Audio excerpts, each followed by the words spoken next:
La traversée est devenue une pratique qui fait office de tradition chaque fin d'année.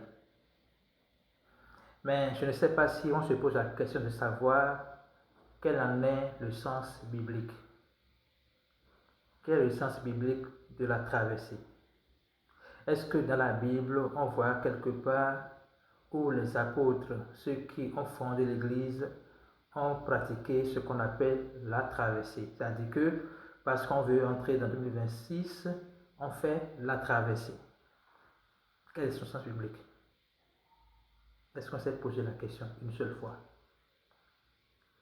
Je ne suis pas venu pour peindre en noir l'habitude que les gens se sont donnés à se voir entre 23h et 1h du matin, je ne sais pas, pour pouvoir vivre 23h59 minutes à 0h1 minute ensemble. Mais je voudrais qu'on se rappelle de la vraie définition de la traversée. Lorsqu'on va lire Colossiens 1, versets 12 et 13, la parole fait savoir que, on dit, rendons grâce au Père qui nous a rendus capables d'avoir part à l'héritage des saints dans la lumière, qui nous a délivrés de la puissance des ténèbres et nous a transportés dans le royaume du Fils de son amour. C'est ça la traversée.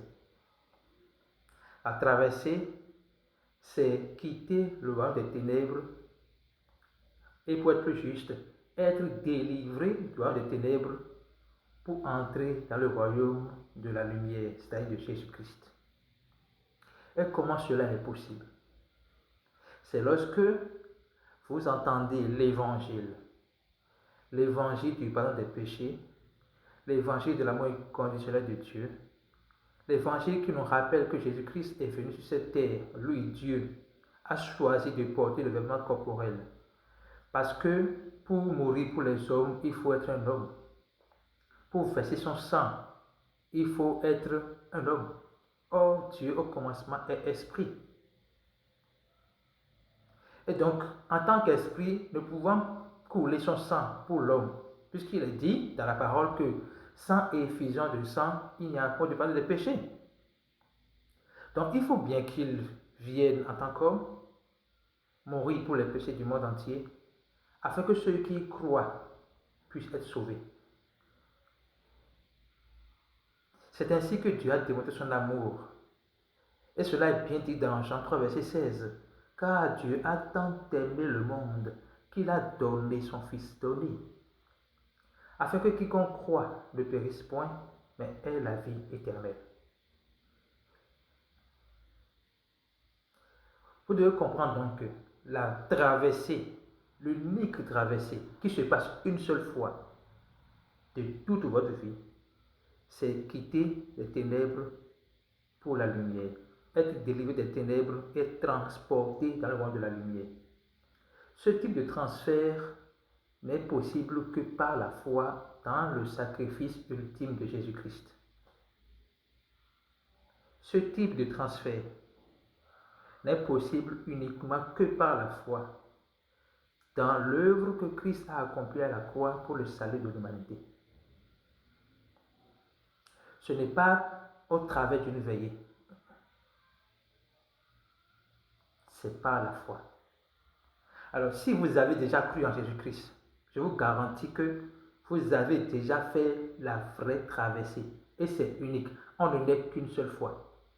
De nos parents, on ne naît qu'une seule fois. De Père, de Jésus, notre Père céleste, on ne naît qu'une seule fois. On ne naît pas deux fois. On ne croit pas deux fois. On croit une seule fois en enfant de Dieu.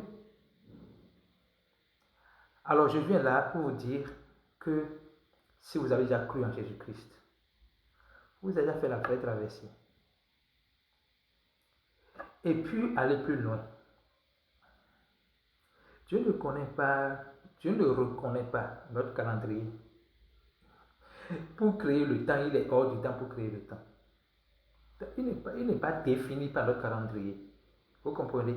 Donc, pour Dieu, c'est l'éternité. C'est un temps infini. C'est nous qui avions défini un calendrier qu'on appelle 31 décembre et 1er janvier.